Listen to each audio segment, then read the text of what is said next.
केंद्रातील आणि राज्यामधील पर्यावरण मंत्रालयांना टाळे लावायला आता खरोखरच हरकत नाही।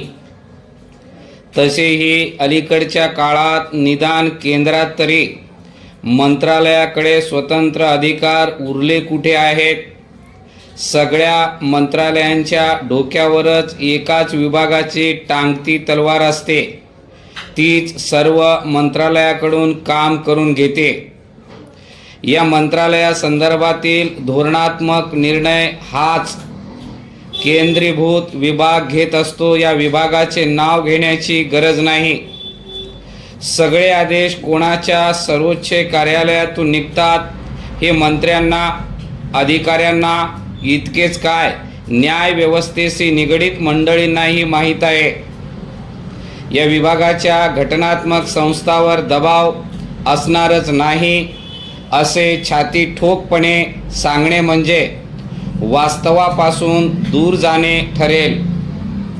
मुद्दा असा आहे की लोकांच्या भल्यासाठी काम करण्याची जबाबदारी असलेले मंत्रालय व त्यांच्या विविध विभागांना निर्णय घेण्याचा अधिकार छुप्या पद्धतीने काढून घेतले जात असतील तर मंत्रालय तरी काय करणार? उदाहरण आहे सर्वोच्च न्यायालयाच्या 3 सदस्यांच्या खंडपीठाने पर्यावरणीय मंजुऱ्यासंदर्भात दिलेल्या निर्णयाचे। न्यायालयाच्या निकालावर भाष्य करणे योग्य ठरणार नाही, पण न्यायालयाचा हस्तक्षेपाआधीचे केंद्रीय पर्यावरण मंत्रालयाचे धोरण पाहिले तर हे मंत्रालय लोकांचे जगणे सुकर करणारी, पर्यावरण वाचवणारी, संतुलित विकास व्हावा यासाठी देखरेख करणारी हक्काची संस्था आहे की विकासाच्या नावाखाली बक्कळ नफा खिशात घालणाऱ्या कथित विकासकांच्या लॉबीच्या हातातले खेळणे आहे असा प्रश्न निर्माण व्हावा। परिच्छेद वनशक्ती या पर्यावरण क्षेत्रातील NGOने केंद्रीय पर्यावरण मंत्रालयाच्या निर्णयाला आव्हान दिले।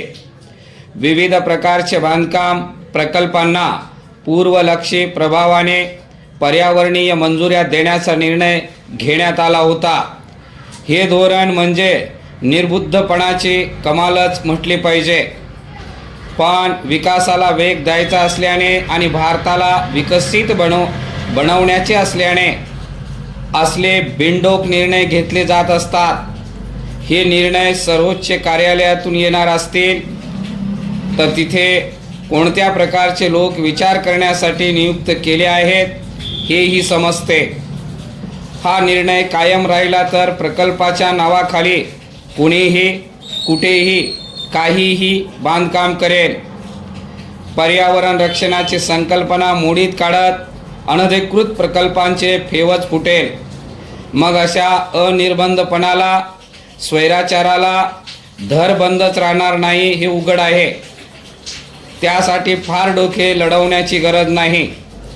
सर्वोच्च न्यायालयाच्या खंडपीठाने हा पूर्वलक्षी प्रभावाने प्रकल्पांना पर्यावरण मंजुऱ्या देण्याचा निर्णय मे महिन्यामध्ये रद्द केला। या निकालामुळे देशातील अनेक प्रकल्प रखडले। त्यामध्ये पैसे गुंतवणाऱ्यांनी निकालाला पुन्हा न्यायालयात आव्हान दिले। या आव्हान याचिकेवर निकाल देताना मंगळवारी सर्वोच्च न्यायालयाने आपला आधीचा निर्णय अयोग्य ठरवला। 20,000 कोटी प्रकल्पामध्ये गुंतले आहेत। या प्रकल्पांना पूर्वलक्षी प्रभावाने मंजुऱ्या दिल्या नाहीत तर इतके प्रचंड पैसे पाण्यात जातील। पैसे असे वाया जाऊन चालणार नाही, त्यामुळे आधीचा निकाल रद्द करत आहे असे सर्वोच्च न्यायालयाच्या खंडपीठाने स्पष्ट केले। त्यामध्ये आधीचा निकाल देणारे न्यायमूर्ती भुईया ठाम राहिले। त्यांनी आदेशाला आक्षेपाचे पात्र जोडले। त्यांचे म्हणणे आहे की पर्यावरण राखण्याचा प्रयत्न करावयाचा की पर्यावरणाची पर्वा न करता प्रकल्प बांधणाऱ्यांना अभय द्यायचे। न्यायमूर्ती भुईया यांचे म्हणणे तर्काशी सुसंगत आहे। नियमबाह्य गोष्टी केल्यावर त्याकडे दुर्लक्ष करावयाचे आणि चुकीची गोष्ट पूर्वलक्ष्मी प्रभावाने योग्य ठरवावयाची हा अद्भुतच प्रकार म्हणावयाचा.